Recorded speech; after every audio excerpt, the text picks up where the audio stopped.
Hey everyone. It is the one and only Goddess Fee with Fiilosophy LLC. I am a skincare and wellness of healing facilitator, along with I also do glamping in the summertime when it's a bit warmer, and other events around Georgia and also out of state with the tribes from expos to just all over, honestly, and just spreading love and healing, making sure you guys are getting top shelf luxury products on top of clean, sustainable ingredients and everything clean with Mother Earth. So I guess you could consider me to be a bit of a goddess and a tree hugger kind of blended in together, like a little shaman lady hanging out type thing. So I uh, love it. I love it. I love it. I love it. So, real quick, what really got you into the world of entrepreneurship? What was that? Take us back to that moment that you really was just like, look, I'm about to work for myself. I'm about to create my own platform. believe it or not, I was actually working for corporate. I was a regional director at a prestigious school where I had basically worked my way up and up the ladder in corporate America. And it got to the point where COVID happened. I was 5 months pregnant. They were promising job security and all this stuff. And let's just say job security went right out the window. So, with that being said, I was left with one of two options. I could either go back into the work field and work for corporate again, or I could, do my business full time, which I had been doing in the background for a couple years at that time, and just take it for full time. So I made a personal decision to not allow another company to put me in that type of predicament, especially because when you're 5 months pregnant, you're not thinking like, oh, I'm going to have to run around and do this or do that when you're dealing with these types of situations. So I wanted to basically give myself my own job security instead of leaving that into the hands of someone else. That's truly kind of where it started as far as the journey of me doing that. As far as philosophy itself, I started the business 2 years prior to COVID happening. And I was doing it in the background, just kind of like, here and there. And it actually kind of started with me. I was going through a really bad breakup and I didn't want to necessarily take that energy and just waste it. So I decided to create something. I was looking for an oatmeal soap. I knew that I couldn't find it. I wanted something that was hydrating. I wanted something that was clean. And I wanted something that didn't leave like residue and stuff on my skin. I just wanted to feel better. You know what I mean? And also having all of those clean ingredients. So because I've tried Whole Food, and no shade to any of these places, but some of the bigger brands and chains we've tried to where, they have these products, but they're really not giving. And I need it to be giving because if it's not delicious, I don't want it. That's my motto. So Yes, ma'am. Yes, ma'am. So it's month two. It's February. We usually touch on market research. So I wanted to kind of touch on that. What's one way that you really tackle your market research? How did you really get out there and research the market and see what was out there? As far as your competitors and people in the same industry. to be quite honest with you, I wasn't necessarily looking at competitors. I just knew that I wanted to start and I started. And then it kind of just went from there. I've been in business over 6 years. And in these 6 years I've been in business, I've had zero returns, which means that, people love their products. They love when they have quality products.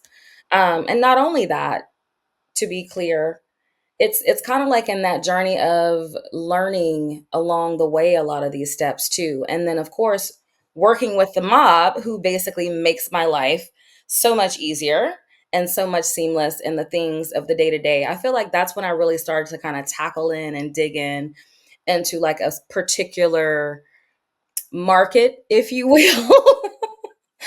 I think Delano and I actually had this conversation where he was saying, who's your target audience? Do you know your target audience? Everybody. I mean, you can get everybody naked. Everybody got to wash their butt. So, it just kind of went from that to, breaking down the fundamentals of no, actually, this is your demographic of clientele. These are their age groups. This is what, the times that they're normally there. So having a bigger insight on the types of tribe that are actually attracted to what I'm doing was really, really helpful. And shout out to the mob for that, because without them, I probably would have still been spinning my wheels on a couple of those subjects. Yeah, I think it's super hard. I think that's something that most people, most of the conversations that I have, with different brands, I think that's something that a lot of people have trouble with. Really pinpointing who is their target audience. And how can I reach them? And I think that's the important part about identifying who your target audience is. So you don't really be running like a chicken with your head cut off, trying to do every single thing far as like advertising and you can really kind of narrow it down, especially if you don't have a huge, if you don't got a lot of capital. You really want to be strategic on what platforms you utilize and what strategies you utilize as well. So I think that's something that we really honed in on, especially when it came to your business plan, and us creating your business plan. I think that was something that really helped us, for the most part, to really figure out, okay, what strategy should we do? What platform should we focus on right now, and how can we, be as strategic as possible, pushing the brand. So I think that's something that, and that was it was a great conversation to have, because most people, that get into the business, that's how they feel. They feel like, hey, everybody, I want everybody, but you know, and that's fine. You get what I'm saying. But like I said, you really want to narrow it down, especially when you don't have millions of dollars to throw into advertising campaigns and kind of do everything. But I think that's something that really helped us all, and that's something that helped us as well. Really narrowing down, because it was something that we did when we was pushing Exclusive Models magazine. We was building that platform.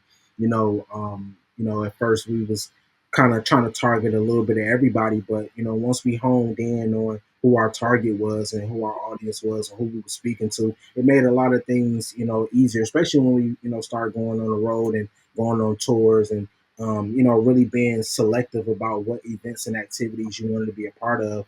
Especially relocating to Atlanta where it's an event and activity almost every day. You don't want to wear yourself thin. So I think that's super important. Um, Speaking of that, we definitely gave out.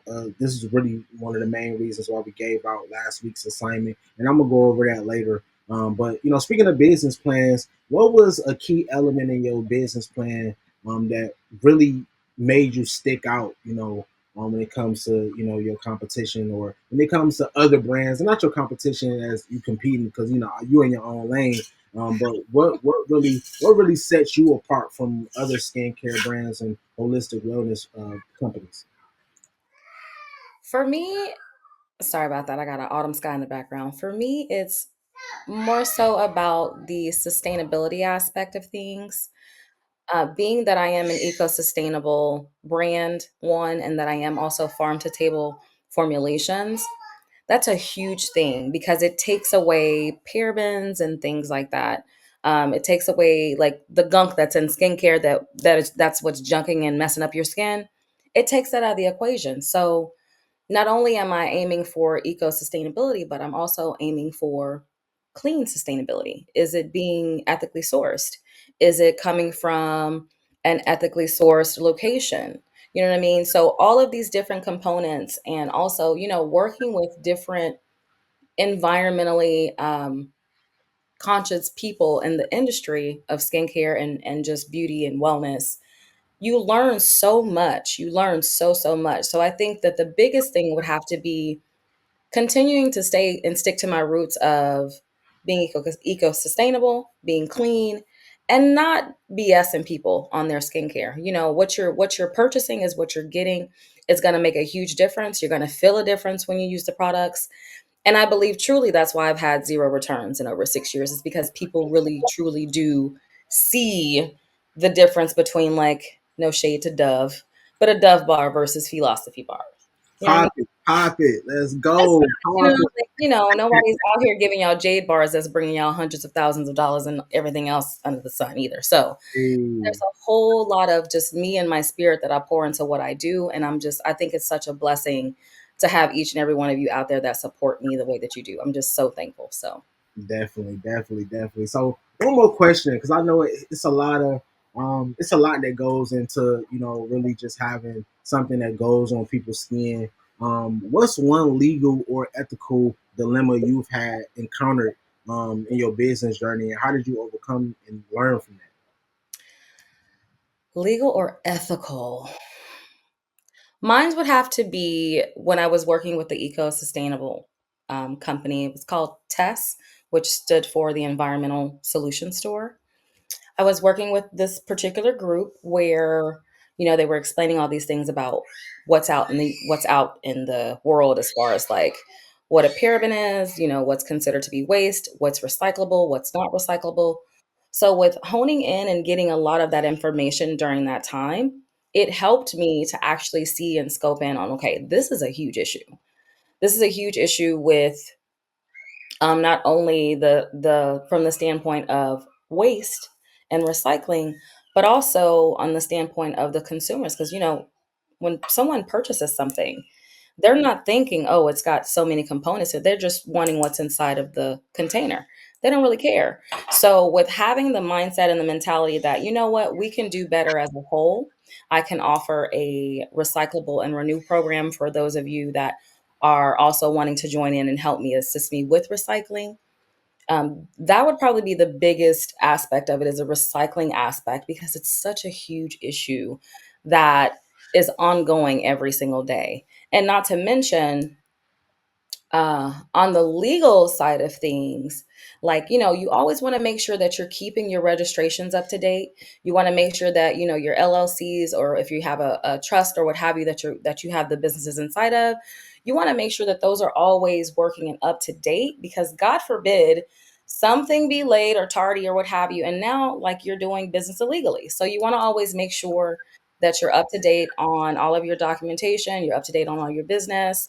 My biggest one for me personally is taxes. So me and Mr. Fix It, we have a conversation well overdue on a couple things also. But yeah, just I think for me, those are a couple of the biggest things. And, you know, having people be mindful that it is a conscious effort to do better.